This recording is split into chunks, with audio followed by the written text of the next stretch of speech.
Henri Navarro, bonjour, Bonjour. et merci de vous prêter avec nous au jeu de l'entretien. Alors nous sommes ici à l'École supérieure d'art du Nord-Pas-de-Calais, Dunkerque-Tourcoing, où vous nous avez fait l'honneur de venir animer un workshop et donner une conférence. La raison pour laquelle nous vous avons convié à le faire, c'est que, outre vos activités de scientifique, vous êtes davantage même qu'un amateur d'art éclairé. Vous êtes un acteur engagé dans le champ de la création, et ce à plus d'un titre, puisque vous êtes membre du comité de rédaction d'une revue de poésie, la revue Hors Sol. Vous êtes président d'honneur de Formes élémentaires, une association qui a été créée dans le but d'organiser des expositions où l'art contemporain dialogue avec la science. Et vous poursuivez d'ailleurs des échanges avec certains artistes, dont Olafur Eliasson, avec lequel, me semble-t-il, vous avez été amené à travailler au scénario du prochain film de Claire Denis, dont la sortie en salle est prévue pour 2018.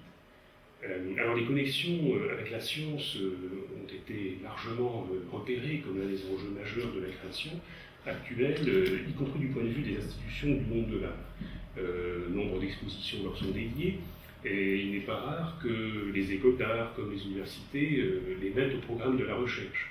Alors c'est une évolution plutôt positive dont on peut se réjouir dans la mesure où l'offre en la matière répond à une réelle demande, car bien des artistes cherchent à opérer des rapprochements avec la science, voire à nouer des collaborations actives avec des scientifiques, et les sollicitations dont vous faites l'objet à cet égard sont un signe éclatant. Alors comment identifiez-vous ce besoin de science qu'éprouvent massivement les artistes aujourd'hui? D'abord, je vous remercie de votre invitation, puisque c'est moi-même qui suis très honoré d'être votre invité aujourd'hui. Écoutez, je crois en effet que la science peut agir vis-à-vis de l'art en général et du geste de création en particulier dans un double mouvement.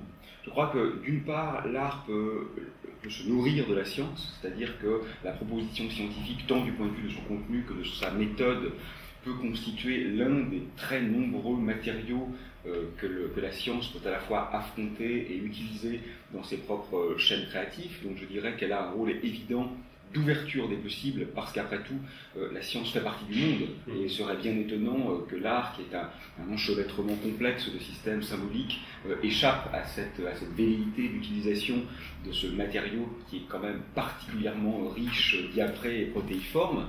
Mais en contrepoint de cette libération, pourrait-on dire, je crois que l'art a aussi le rôle extrêmement important d'apporter des contraintes que bien sûr l'artiste peut subvertir, auxquelles naturellement il peut décider de ne pas se prêter, mais qui ont le mérite de proposer un cadre et donc des frontières qu'il sera bien évidemment tentant de déplacer ou de décaler.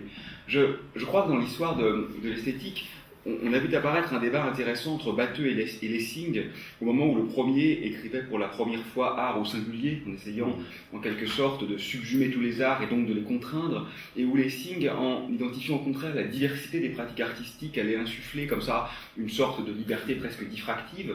Et ce que je crois, ou au moins que j'espère, c'est que justement la science peut intervenir dans ce jeu du point de vue à la fois d'une spirale comme ça contractante qui vient en quelque sorte resserrer le geste artistique vers un noyau dur qui peut-être n'était pas encore identifié, et en parallèle lui offrir une divergence possible, parce que l'histoire nous montre, et elle est très rassurante de ce point de vue-là, dès lors que quelque chose d'inattendu et quelque chose d'aussi riche et d'aussi frappant et étrange et parfois même choquant finalement pour l'imaginaire s'offre à nous, il est évident que l'art peut s'en emparer et le porter bien au-delà de son champ propre initial.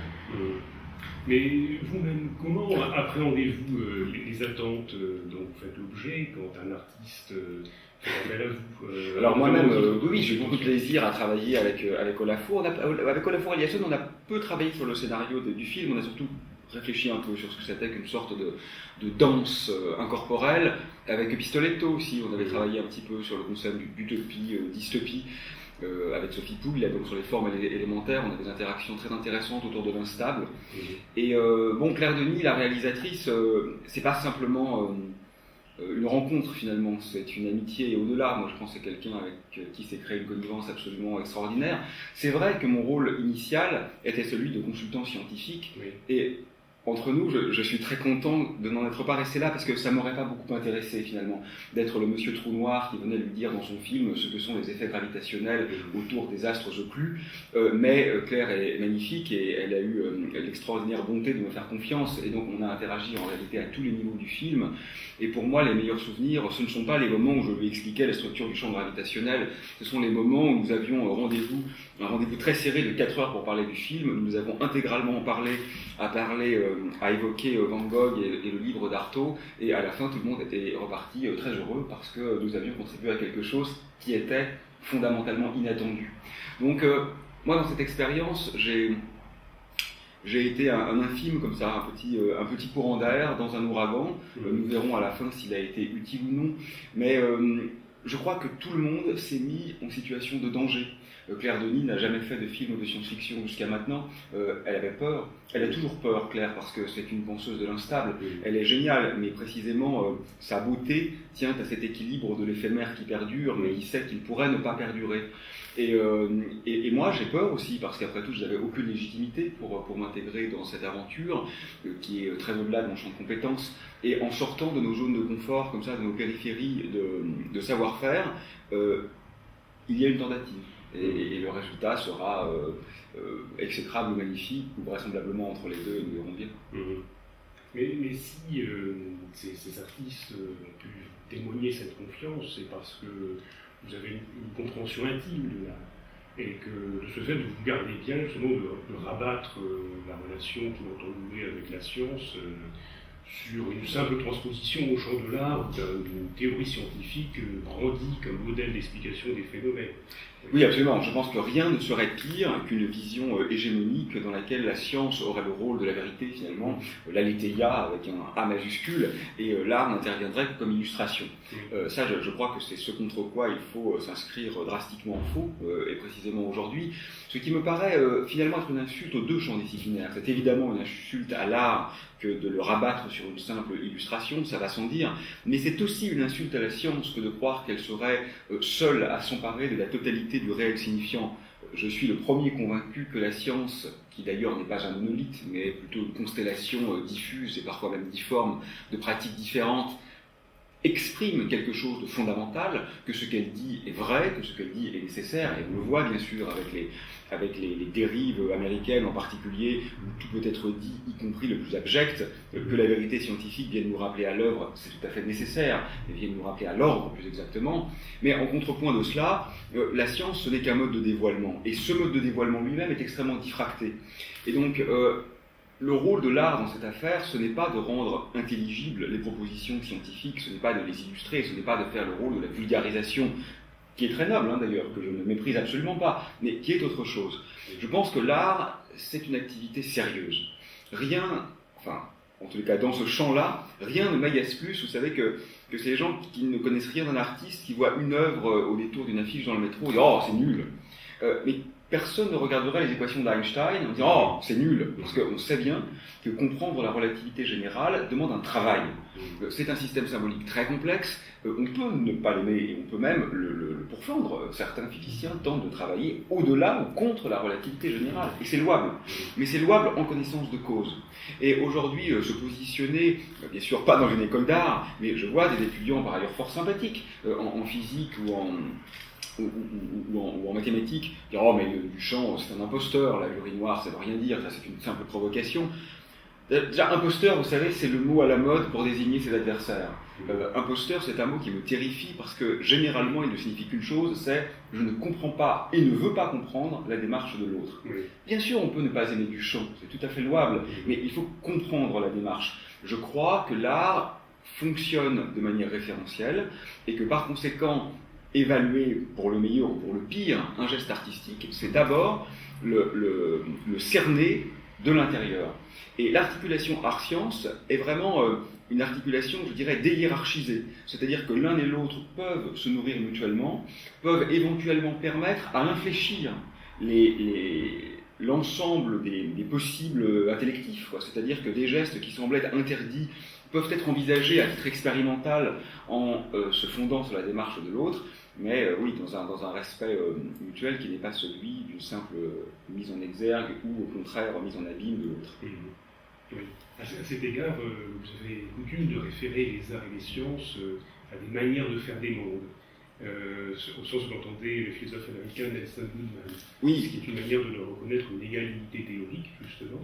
Et Goodman occupe dans l'économie de votre réflexion une place considérable, et plus particulièrement de votre thèse de philosophie, qui a paru récemment sous le titre de Chaos multiples aux éditions Galilée.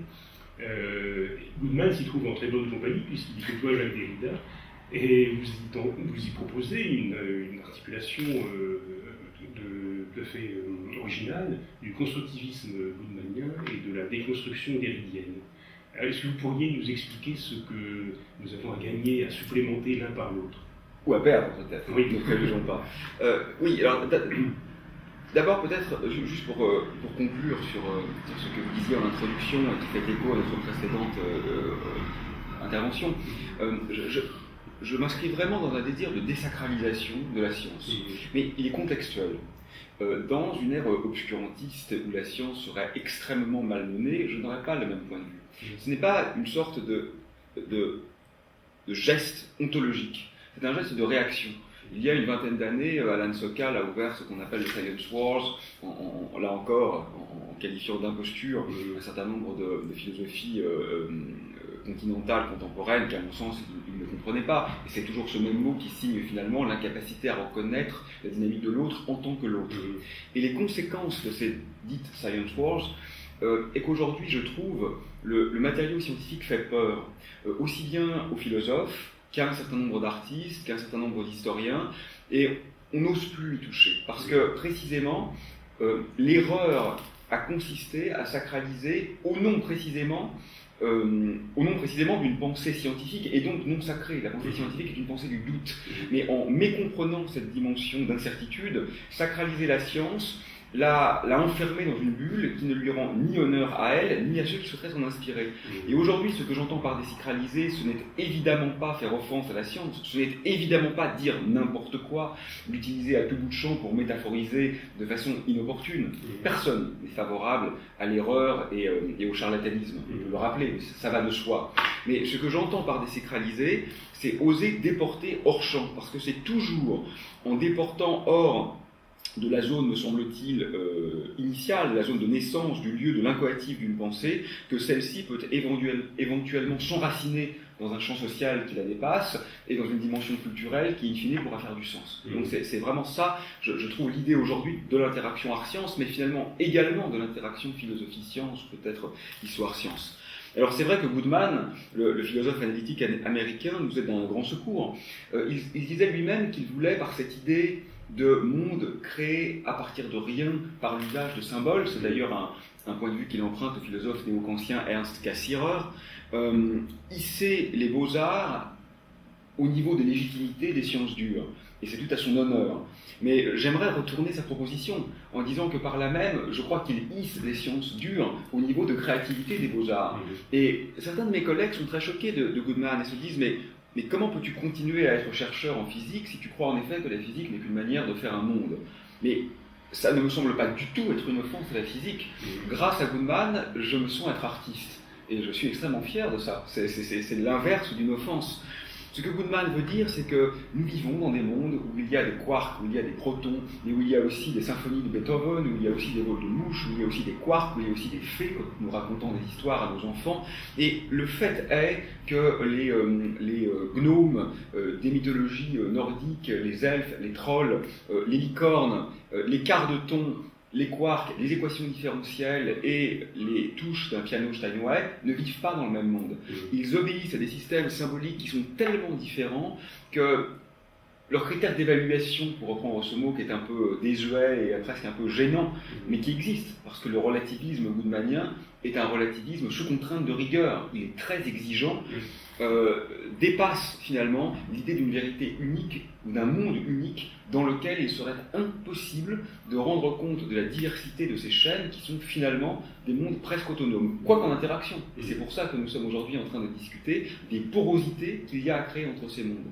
Mais là où Goodman est vraiment génial et vraiment utile aujourd'hui, et vraiment subversif et donc vraiment détesté, c'est parce que il a compris que pour servir vraiment la vérité, Il ne suffit pas, et là je prends une expression de Derrida, de l'arborer comme ça, de l'arborer à chaque instant et de l'accrocher à la boutonnière. Voilà. Il ne suffit pas de faire ça, parce que chacun, évidemment, est favorable à la vérité. Qui va s'exprimer au nom du mensonge?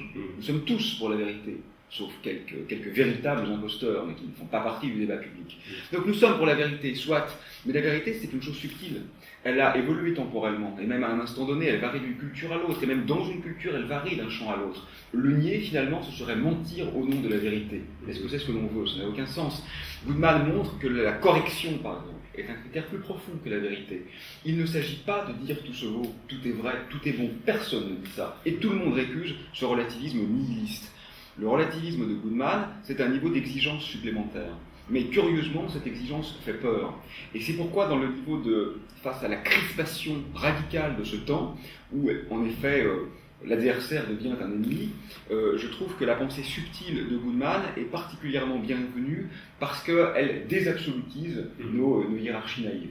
Et en effet, l'hypothèse de mon travail, c'était qu'il y avait mérite à conjoindre ce constructivisme, pourrait-on dire, à une forme de déconstruction derridienne, alors qu'on se rassure, il ne s'agit pas de tendre vers le néant, puisque déconstruction ne signifie pas destruction, sinon Derrida aurait dit destruction. Et cette déconstruction est intéressante parce qu'en contrepoint de l'effraction du multiple chez Goodman, donc il y a plus d'un monde, il y a plus d'un, nous vivons dans une diversité, dans une multiplicité, il y a une interrogation de la loi chez Derrida, mais une interrogation très subtile et intelligente. Il ne s'agit pas de dire « vive l'anarchie », on pourrait le dire, mais ce n'est pas ce que fait Derrida. Chez Derrida, l'interrogation de la loi s'intéresse à une autodissolution, comme si chaque mode du légal, et il le voit avec Blanchot, avec Jabès, avec Celan, avec Genet, donc avec la littérature et la poésie en particulier, que chaque type de loi contient en quelque sorte le germe, la graine, l'incoatif de sa propre dissolution. Et ceci apparaît en particulier dans le Timée de Platon, où le concept de Cora vient en quelque sorte faire vaciller comme ça, l'ordre extrêmement serré de Platon essaye de mettre en place. Et donc conjoindre Goodman et Derrida, c'est une hypothèse simple qui consisterait à se résumer en une phrase. Je crois que l'essentiel de notre culture occidentale a été nervuré par les mythes de l'un et de l'ordre. Pour le meilleur et pour le pire, ne jugeons pas l'histoire, ceci a eu lieu. Y a-t-il un espace pour penser hors de ce double dictat, de cette double spirale, du fantasme de l'unité et du fantasme de l'affrontement du chaos? Mais si nous revenons à Goodman, les versions de monde que fabriquent les artistes, les scientifiques, les philosophes, etc., sont irréductibles les unes aux autres. Mais d'un autre côté, il ouvre à une réflexion sur la commensurabilité de nos pratiques de symbolisation. Alors, dans quel sens peut-on envisager une traduction, même partielle, d'une version dans une autre, une version d'une système complète dans un autre? Oui, alors cette question de la traduction, évidemment, Goodman n'est pas la seule à la poser. Depuis Ferdinand de Saussure et bien d'autres, toute la tradition l'a interrogée. Pour la résumer en quelques phrases, j'ai tendance à considérer que la conclusion la plus raisonnable vers laquelle convergent ces réflexions, c'est que stricto sensu, la traduction est absolument impossible. C'est-à-dire qu'elle est impossible par essence. Traduire ne peut pas se faire, et pourtant traduire doit se faire. Donc voilà l'aporie à laquelle nous faisons face. Et finalement, il me semble que la moins mauvaise posture face à cette contradiction, c'est donc de mettre en œuvre cette mauvaise traduction en la rendant relativement acceptable et donc en l'acceptant comme une création. C'est-à-dire qu'en effet, quand Baudelaire traduit Edgar Poe, il ne le traduit pas en fait. Voilà. Il fait du Baudelaire à partir d'un matériau particulier qui était l'histoire pensée par Poe. Mais finalement, quand Baudelaire écrit sa lettre à une passante, il le dit par ailleurs, il a réellement vu cette passante. Donc il a réellement utilisé un bout de matériau mondain. Pourquoi ne pas utiliser le texte d'un autre? Et de la même manière, quand mon amie Sophie Pouille, puisque nous en parlions tout à l'heure, qui est cet artiste qui travaille sur les formes élémentaires, utilise des petits travaux que j'ai mis en œuvre sur le multivers, il ne reste pas grand-chose de mes travaux. son œuvre ne dit essentiellement rien des arguments techniques que j'ai essayé de développer pour montrer que dans le cadre de la cosmologie quantique, on pouvait distinguer entre l'interprétation de Everett et l'interprétation de Bohr de la mécanique quantique. Qui pourra le voir dans son œuvre? Ce serait mentir que de croire que tout est là. Et pourtant, ce qui relevait d'une forme de traduction, je préfère le mot traduction que inspiration. Inspiration, c'est un peu désuet comme ça, comme si nous étions tous la muse de l'autre. Personne n'a envie d'être une muse en fait. Tout le monde a envie d'être l'acteur. Moi, je veux être l'artiste, je veux pas être la muse. Et personne ne veut être la muse. Et donc, je crois que c'est pas ça. C'est pas une inspiration. C'est une traduction qui est très mauvaise. Mais ça, on le sait. Mais c'est pas grave, parce que ce qui a rendu le résultat intéressant, c'est précisément que la création est venue suppléer le déficit abyssal, presque infini, de la traduction. Et ce qui est intéressant aussi, c'est qu'on constate que cette traduction aporétique en un sens, mais recréatrice aussi, se fait vraiment dans les deux sens, parce que Goodman disait cela précisément, on disait des versions du monde qu'elles étaient irréductibles les unes aux autres, en prenant pour exemple Fingal's Wake, le roman de Joyce, et la physique quantique. Or, le terme de quartz est précisément un emprunt à Fingal's Wake. Voilà, le terme de quartz provient là. Donc Goodman avait à la fois de l'humour et une bonne culture, ce qui est très intéressant. C'était un collectionneur d'art. Oui, oui, puis sa femme était artiste, donc oui, c'est quelqu'un qui connaissait très bien le monde de l'art. Et si nous revenons à la physique, il me semble qu'elle jouit aujourd'hui d'un certain nombre de nuances de la part des artistes. Bien que ces propositions soient largement contre-intuitives. Et comment l'expliqueriez-vous? Qu'est-ce qui vous semble non pas tant transposable qu'adoptable de la physique actuelle dans le champ de la création artistique? Et en particulier, en quoi la compréhension à laquelle la physique est parvenue quant à l'espace, quant au temps, quant à la matière, peut-elle instruire, ou mieux encore informer ce sentiment de la forme, au fond, qui revient aux arts de cultiver?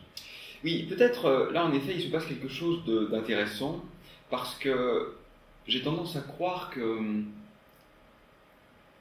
la spécificité du geste scientifique ne tient pas, à mon sens, à un rapport privilégié avec la vérité, à un rapport privilégié avec l'ontologie, avec l'en-soi du réel, un rapport privilégié avec l'exactitude, quoique, on pourrait dire, les phénomènes concret, il y a en effet une dimension d'exactitude, mais je crois que ce qui peut-être quand même le singularise le mieux, c'est une sorte de rapport ambigu, bien sûr, à une certaine forme d'humilité. Et c'est pourquoi d'ailleurs je pense que la vision arrogante, totalisatrice et hégémonique de la science est en réalité une offense au fondement même de la science. J'entends par humilité, voire modestie en réalité, le fait que ce qui s'offre à nous peut ne pas être du tout ce qui est attendu. Naturellement, un artiste peut aller là où il ne pensait pas initialement aller. Naturellement, un artiste peut renier son œuvre. Ceci a lieu, et a lieu même, je pense, fréquemment. Dans le cadre de la physique, c'est un peu différent.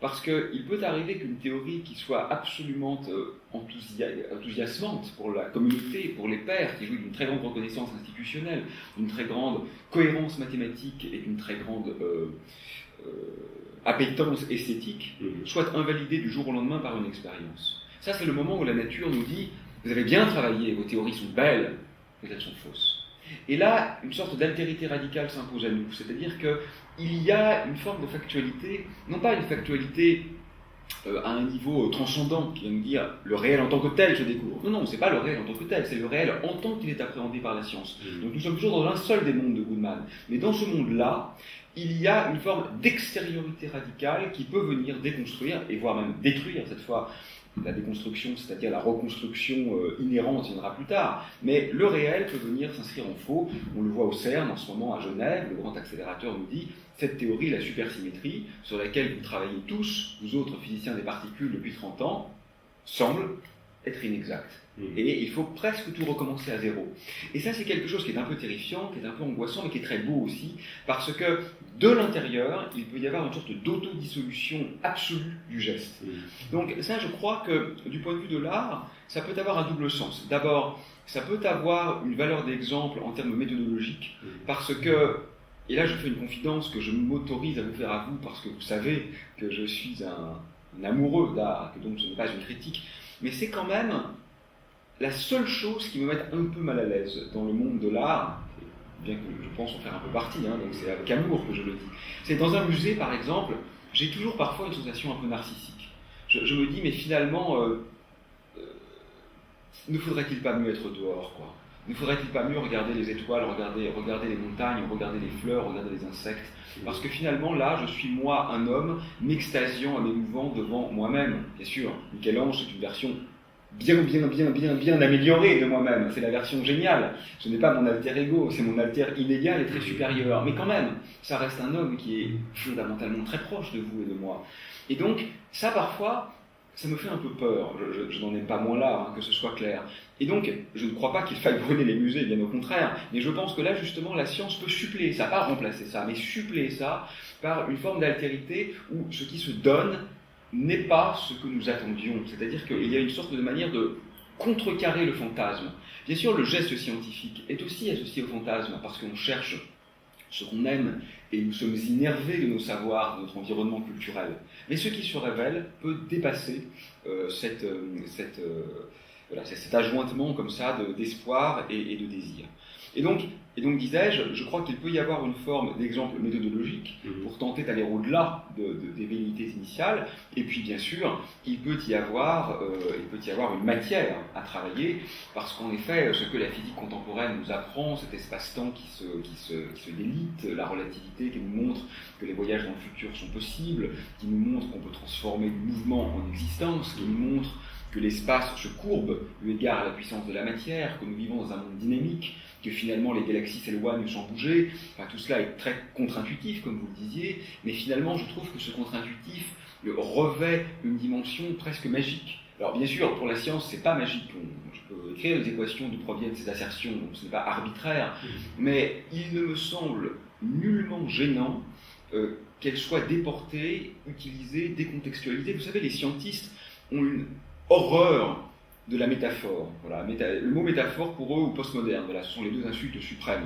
Si vous lisez de la philosophie postmoderne ou que vous utilisez de métaphore, vous êtes un traître de l'intérieur. Ou relativiste. Voilà, ou relativisme, oui, bien sûr. Alors là c'est vraiment l'offense absolue. Mais ces mots sont vides. Un relativisme nihiliste n'est pas souhaitable. Un relativisme à la Goodman est en fait un niveau supérieur de contrainte et d'exigence de rigueur. De même, le mot métaphore, s'il s'agit de ne pas comprendre un concept, de l'employer à tort en un sens qui n'est pas le sien, ça c'est une tromperie, et c'est une erreur tout simplement, et corrigeons-les. S'il s'agit en effet d'en avoir perçu la signification et de l'exporter hors champ pour donner corps à l'existence d'un nouveau concept et pour enrichir mutuellement des mondes qui, nous disions, sont différents. Un poète n'est pas un physicien théoricien. Mais pour autant, il est tout à fait évident que l'extraordinaire révolution scientifique qui eut lieu au début du XXe siècle a été nourrie et innervée de poésie, de peinture et de musique, et réciproquement. Et donc, couper court à cette capacité de déterritorialisation, pour le dire comme Deleuze, ce serait simplement mettre un frein extraordinaire au possible de la pensée. Et ça serait regrettable, je crois. Oui. Et donc il y a une parenté méthodologique entre les arts et la physique en particulier, en ce que la physique conjoint Manon Davis une capacité d'invention quasiment démiurgique avec un consentement inattendu. Écoutez, moi je ne saurais mieux le résumer. Non, mais je crois que c'est ça, parce que la meilleure résistance dont nous pouvons faire preuve, me semble-t-il, dans l'actualité, y compris politique que nous traversons, c'est la nuance radicale. Voilà. Moi, on m'a demandé une fois si j'étais radical ou nuancé, j'ai répondu j'essaye d'être radicalement nuancé. Et c'est exactement ce que vous faites, parce qu'on voit d'une part un scientisme naïf et arrogant qui voudrait nous faire croire que la science est un simple dévoilement du réel tel qu'il est, ce qui est absolument intenable pour une infinité de raisons que je n'ai pas le temps d'expliquer maintenant, mais n'importe quel ouvrage d'épistémologie de premier cycle de licence le démontre. Et à l'opposé, on a une vision, disons, hyper science socialisante, dans laquelle la science serait une pure boîte noire, une simple construction sociale, sans le moindre rapport à l'altérité, ce qui est faux aussi. Ce qui est faux aussi parce qu'on a construit une machine à 10 milliards d'euros pour voir des particules supersymétriques et on ne les a pas vues. C'était une construction sociale, croyez-moi que nous les aurions vues, parce que ça aurait arrangé tout le monde. Donc, nous ne pouvons pas faire autrement que d'être nuancés, et être nuancé, c'est précisément reconnaître qu'il s'agit de créer, parce que bien évidemment, une théorie qui décrit le monde physique est une invention humaine. J'en suis absolument persuadé, et on peut arguer de façon très convaincante en ce sens. Nous sommes en train de projeter sur un réel existant, parce qu'il y a de l'autre, quelque chose qui relève d'un système symbolique qui est inventé. Mais pour autant, les modes d'adéquation avec ce réel ne sont évidemment pas une simple convention. Et c'est la raison pour laquelle la falsification est possible. Et donc, en effet, je crois que l'artiste et le scientifique ont en commun d'être des créateurs sous contrainte, et comme le disait Goodman, finalement, il ne s'agit dans les deux cas que de procéder cognitivement. Moi, je crois en effet que l'art procède cognitivement. Je crois que la distinction naïve art-science, savoir versus émotion, est très mauvaise en réalité. L'art fait fonctionner les émotions cognitivement. Moi, une émotion peut m'émouvoir, et l'art peut me renseigner. J'en suis absolument persuadé. Et de la nuance, il en faut certainement pour aborder ces objets dont vous êtes fait une spécialité, des objets que la physique qualifie de noirs. Ah oui. Et il y a les fameux trous noirs auxquels vous consacrez une bonne part de vos recherches théoriques, la matière noire et l'énergie noire de l'autre côté, qui font la matière de vos recherches expérimentales. Est-ce que ce qualificatif commun se justifie d'une parenté physique ? Vous avez remarqué, j'ai une chemise noire aujourd'hui. Rassurez-vous, je suis beaucoup plus proche de Pasolini que de ses opposants en chemise blanche. Donc pour être plus sérieux, oui, alors l'univers noir, c'est en effet un peu ma spécialité, trou noir, matière noire, énergie noire. Peut-être je veux dire en un mot rapide dont il s'agit. Les trous noirs, ce sont des zones de l'espace de forme sphérique dans lesquelles il est possible d'entrer, mais desquelles il est impossible de s'extraire. Donc ce ne sont pas des objets matériels, c'est ça qui est intéressant. Il n'y a pas de matière à la surface d'un trou noir, on peut entrer sans dommage, jusqu'à ce que l'effet de marée nous disloque, donc c'est quand même un peu dangereux, mais tout retour vers l'extérieur est strictement inenvisageable.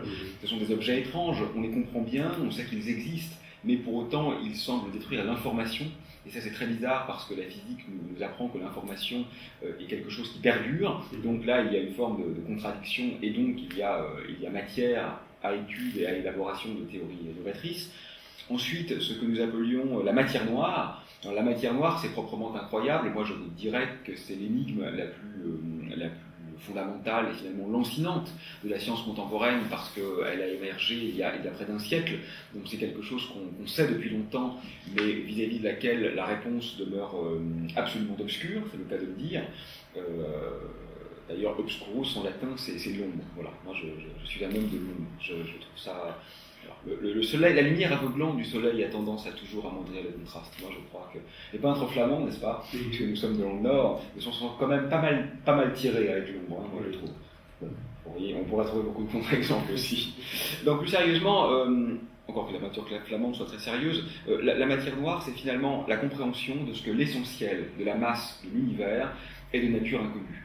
Mais de nature inconnue, c'est pire que ça. C'est pas simplement qu'on ignore ce que c'est qu'on sait que ça ne peut pas être constitué des particules élémentaires par ailleurs identifiées. Vous voyez, c'est un double paradoxe. Non seulement on ne comprend pas comment elle structure l'univers, mais en plus on sait que les protons, les neutrons, les électrons, ce qui constitue toute la matière dans cette pièce, n'est pas ce qui constitue la matière noire. Donc c'est à la fois un défi au macrocosme et un défi au microcosme.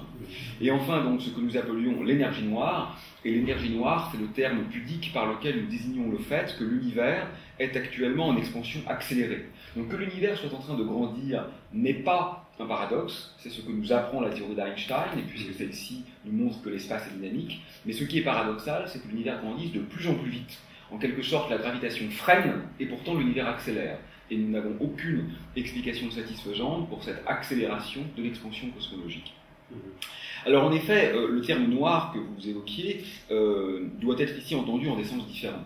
Les trous noirs sont noirs littéralement, puisqu'en effet la lumière ne peut pas s'en extraire, encore que le physicien britannique Stephen Hawking a montré que les petits trous noirs pouvaient quand même s'évaporer et donc émettre de la lumière, et encore que les gros trous noirs, dits supermassifs, peuvent émettre des particules, des jets de particules extrêmement lumineux, mais ces jets de particules ne viennent pas de l'intérieur du trou noir, ils viennent de l'environnement immédiat. Donc même l'obscurité du trou noir est déjà sujette à caution.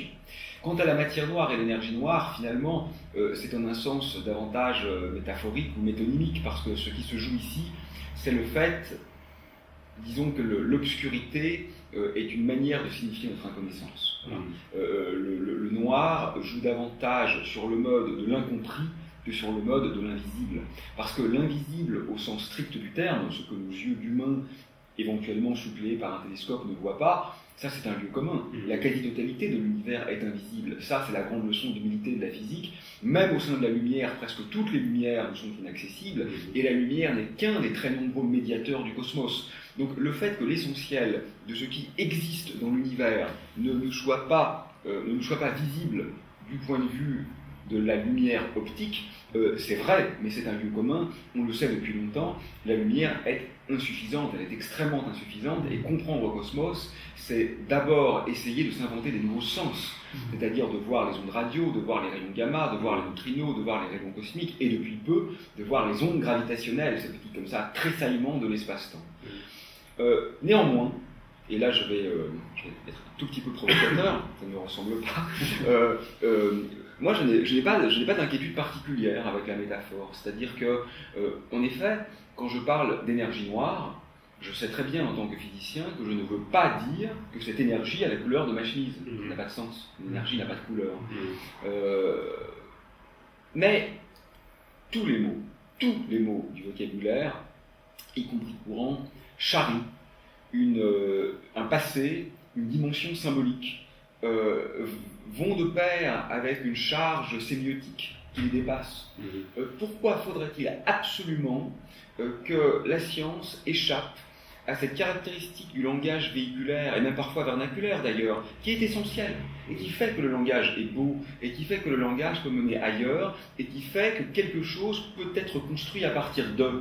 Je ne finis pas ma phrase, parce que le « de » doit rester ouvert. Alors, tout dépend des circonstances. Si vous faites de la vulgarisation scientifique et que vous expliquez à un étudiant de maîtrise, master, ce que c'est que l'énergie noire, oui, il faut être précis.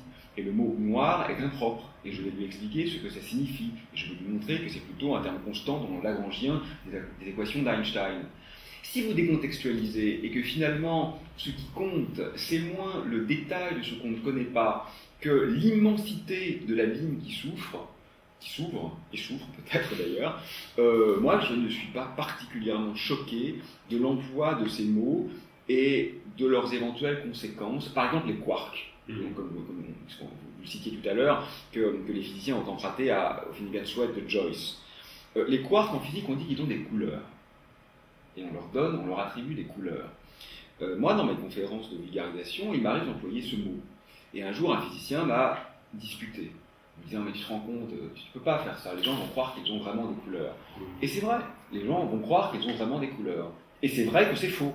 Les quarks n'ont pas des couleurs. Quand on parle de couleurs, on veut dire en réalité ce que ça signifie en physique, c'est la charge qui est associée à la chromodynamique quantique. Mais finalement, on n'est pas complètement stupide. Si les physiciens ont employé ce mot couleur, c'est parce qu'en effet, cette charge a quelque chose à voir avec la couleur. Et c'est parce que d'abord il y a 3 charges, comme il y a 3 couleurs fondamentales, et c'est parce que lorsqu'on conjoint les 3, on obtient quelque chose de particulier.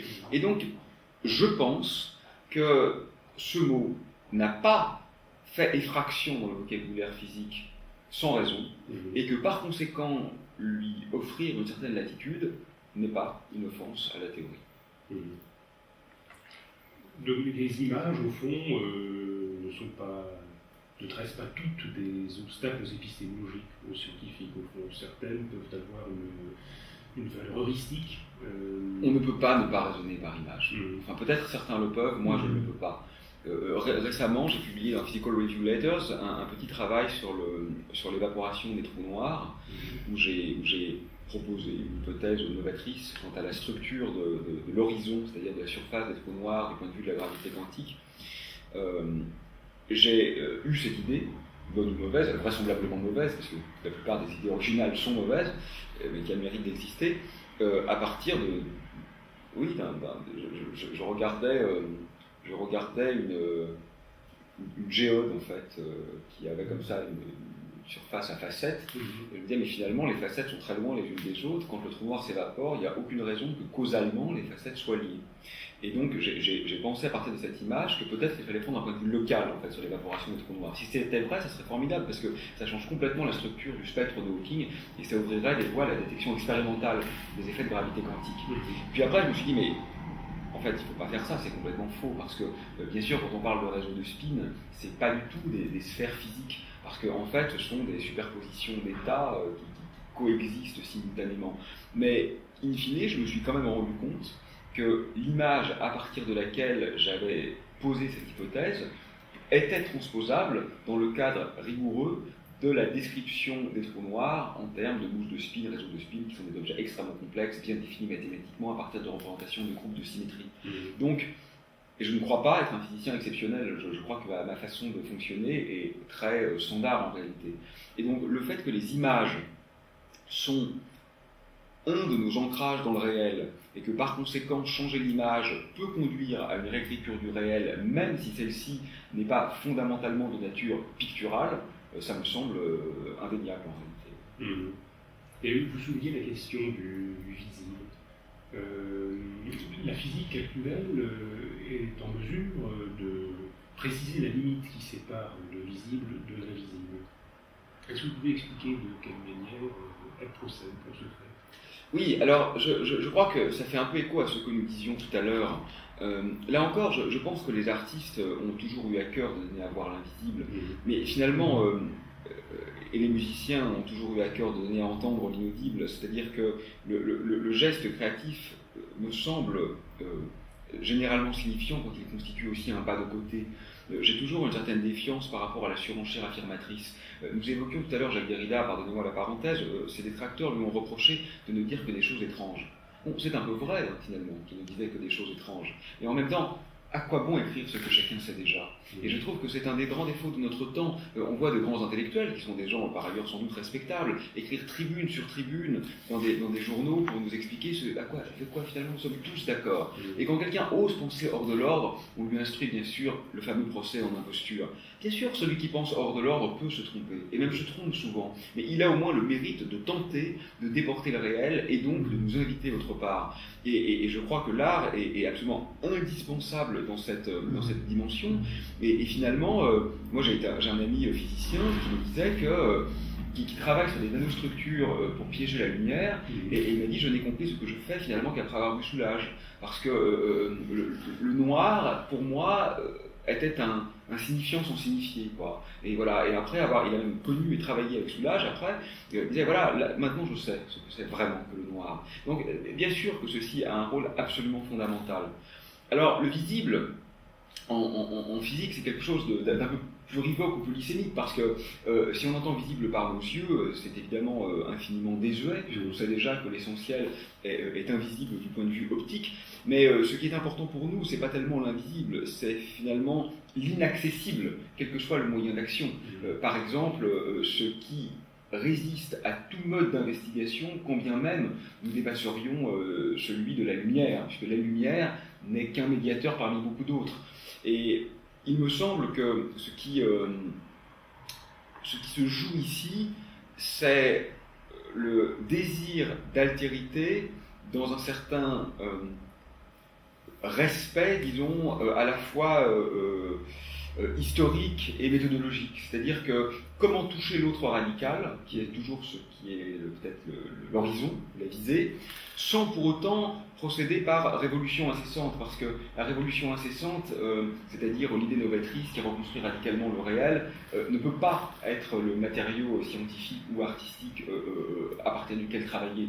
Il faut quand même un cadre, il faut qu'il y ait du commun. Voilà, il faut qu'il y ait même quelque chose à combattre. Vous savez, c'est une phrase extraordinairement subversive, mais tant pis, je l'aime bien quand même. Sade disait qu'il était heureux qu'il y ait du sacré pour que nous puissions jouir du bonheur du sacrilège. Et je ne sais pas si je la fais mienne, mais elle m'amuse et je la trouve pas complètement fausse quand même. Et je suis bien content qu'il y ait des théories rigides et fausses contre lesquelles se battre. Et finalement, je crois que le point nodal, c'est pas tellement le visible et l'invisible, c'est plutôt le média et l'immédiat. C'est-à-dire que ce que nous avons compris, je crois, c'est que l'immédiat n'existe pas. On a parfois l'impression qu'une partie du monde est immédiatement accessible, je vous vois, alors que lorsque je tente de découvrir les ondes radio ou les phénomènes célestes exotiques, je vais devoir utiliser des instruments et donc être dans l'immédiat. Je vais devoir avoir un médiateur ou passer par l'entremise d'un objet technique. Mais ça, c'est complètement faux en réalité. Je crois que rien n'est immédiat. Je n'ai jamais accès à l'en-soi du réel. Si même quand je vous serre la main, je ne suis pas dans l'ontologie de votre toucher. Je suis dans une interaction complexe entre les électrons qui sont à la surface de votre peau, qui repoussent les électrons à la surface de la mienne. D'ailleurs, stricto sensu, même quand on se serre la main, on ne se touche pas, puisque c'est une répulsion un peu comme deux aimants. Donc on a l'impression de se toucher, mais ce n'est pas le cas. Tout ça est interprété par un système neuronal qui est lui-même extrêmement complexe. Et donc, quand aujourd'hui nous déclarons avoir vu indirectement des trous noirs de par l'émission d'ondes gravitationnelles, c'est-à-dire de tressaillements fugaces comme ça de la métrique de l'espace-temps, alors que nous voyons les étoiles de façon directe, je pense que c'est faux. Je pense qu'épistémologiquement ça n'a pas de sens. Je pense que voir les ondes gravitationnelles émises par les trous noirs est ni plus ni moins média et immédiat, direct et indirect, que l'observation des étoiles. C'est simplement un peu moins simple, compte tenu des contingences de notre histoire, qui fait qu'en tant que corps, oui, nous sommes sensibles à la lumière et nous ne sommes pas sensibles aux ondes gravitationnelles.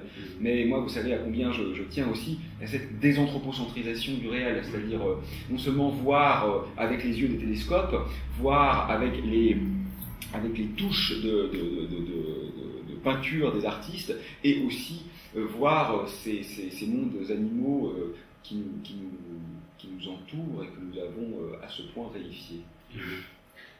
Non mais, si vous me permettez une anecdote de 10 secondes, j'ai trouvé ça intéressant.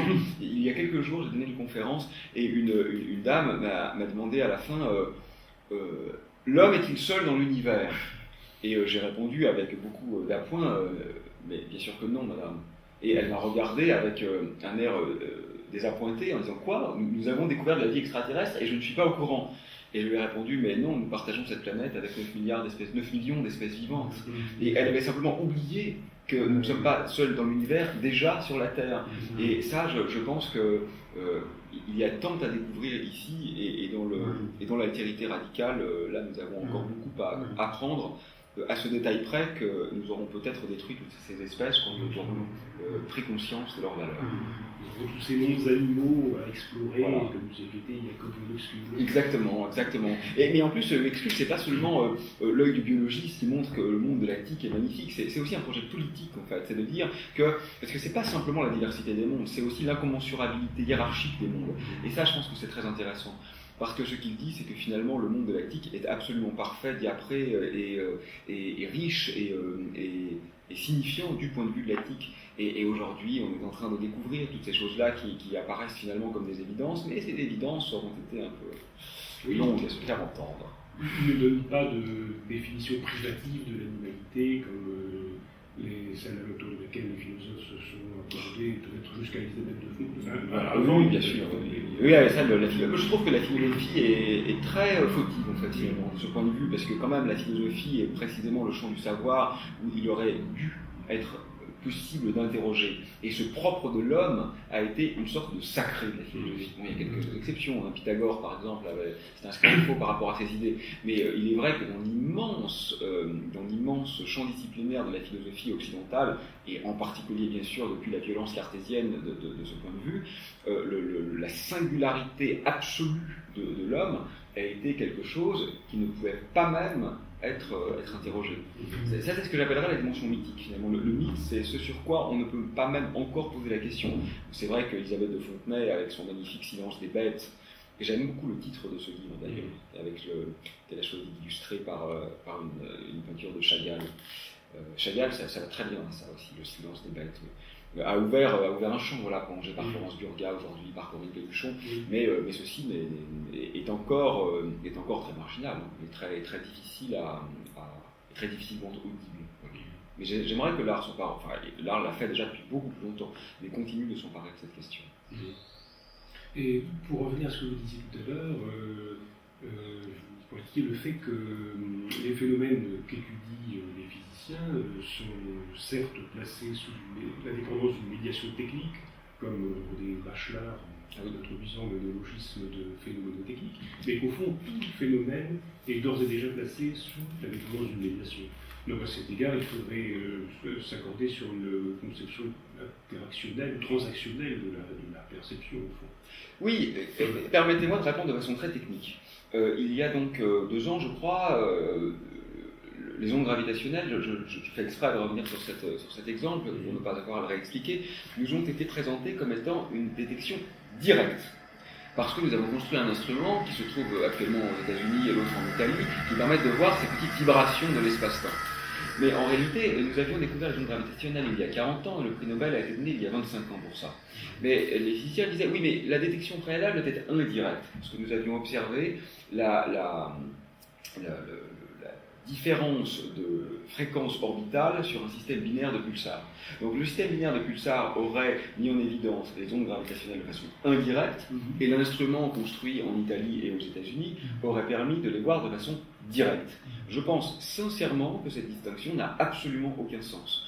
L'interféromètre LIGO n'a pas vu les ondes gravitationnelles. Ce qu'on a réellement observé, c'est une différence de contraste sur la frange noire de l'interféromètre. C'est tout sauf direct. Vous ne voyez pas une onde gravitationnelle. Mais on ne voit pas non plus le boson de Higgs. En fait, on ne voit jamais rien en science. Qu'est-ce que ça veut dire voir le boson de Higgs? Vous savez, cette fameuse particule découverte au CERN il y a quelques années. On ne voit pas un petit boson de Higgs là, on ne voit pas ça. On voit 2 photons émis back-to-back, dos à dos, et il se trouve que, à cette énergie-là, nous n'avons pas de meilleure explication possible. C'est juste ça une découverte en science. C'est un phénomène pour lequel il y a consensus dans la communauté qu'il y a une explication qui est à ce point meilleure que les autres, que nous pouvons considérer que le phénomène associé à cette explication est découvert. C'est ça une découverte. C'est pas direct. Et les ondes gravitationnelles mesurées par l'interféromètre, c'est hautement indirect. Ni plus ni moins que la détection précédente il y a 40 ans, où l'évolution d'un système d'astres ne pouvait s'expliquer du point de vue de la variation de sa fréquence de rotation que par l'émission d'ondes gravitationnelles. Bien sûr, on ne voyait pas les ondes, mais il n'y avait pas de meilleure explication possible, donc c'était une découverte des ondes.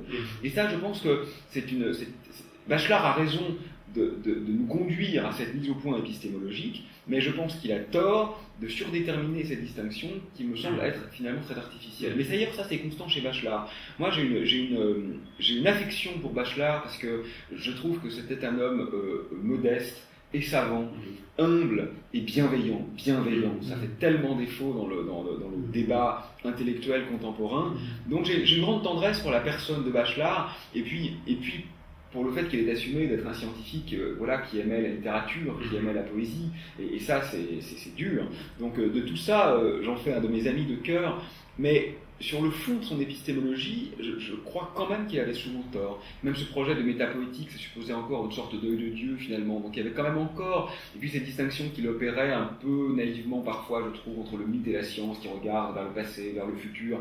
Je trouve qu'il a eu le mérite immense d'ouvrir des porosités qui étaient délicates à mettre en œuvre et d'autoriser quand même un peu la sortie du cercle de Vienne, une épistémologie quand même ravivée. Voilà, donc il a fait du bien, mais il me semble que les propositions stricto sensu importées dans la compréhension actuelle doivent peut-être être révisées. Et vous nous invitez donc à explorer plus encore que l'invisible, l'inaccessible. C'est une piste sur laquelle vous vous engagez en faisant l'hypothèse du multivers, qui est une hypothèse qui se déduit des théories les plus fiables de la physique.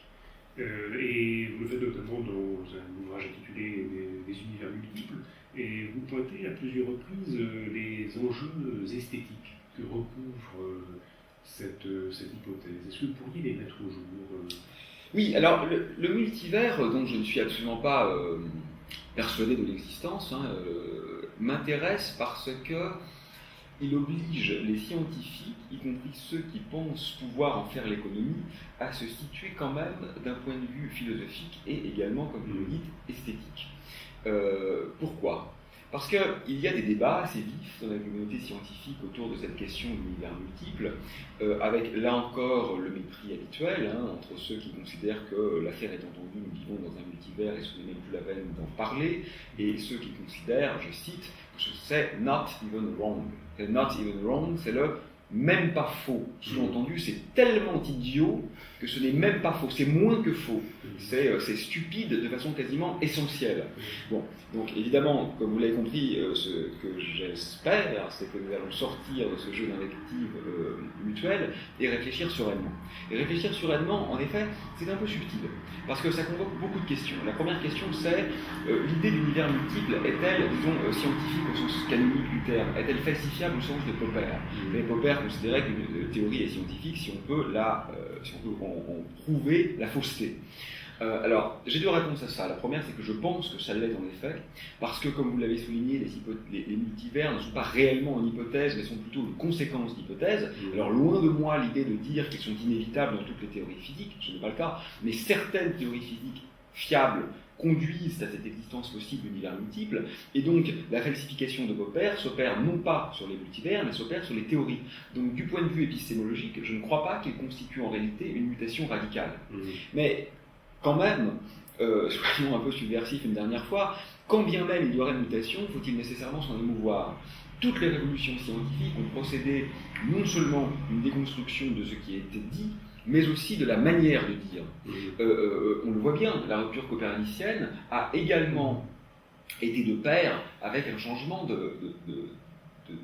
des possibles du discours scientifique. Et il est évident que ni le concerto à la mémoire d'un ange de Berg, ni l'homme qui marche, l'homme qui marche, c'est peut-être Giacometti, mais Rodin doit avoir aussi l'homme qui marche, n'aurait été de l'art par un esthéticien, n'aurait été considéré comme de l'art par l'esthétique de la Renaissance, même si, comme vous le rappeliez, l'esthétique stricto sensu a été inventée par Baumgarten au XVIIIe siècle. Donc tous les champs disciplinaires se transforment de l'intérieur. Il serait quand même bien étonnant de figer la physique dans une méthodologie unique, alors même qu'elle est mouvante par essence.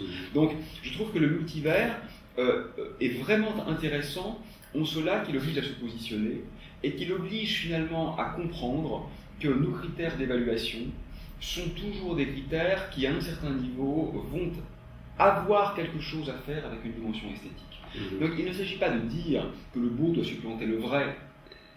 En fait, cette phrase n'a même pas de sens pour moi. C'est toujours plus compliqué que ça, parce que les modalités du beau ont toujours une dimension alectique, et les modalités du vrai ont toujours une dimension esthétique. On peut le récuser, mais l'histoire le montre, et l'évidence factuelle le montre. Donc, ce que je veux dire, c'est que préférer un modèle à un autre, toutes choses égales par ailleurs, ne peut pas faire l'économie d'une attente.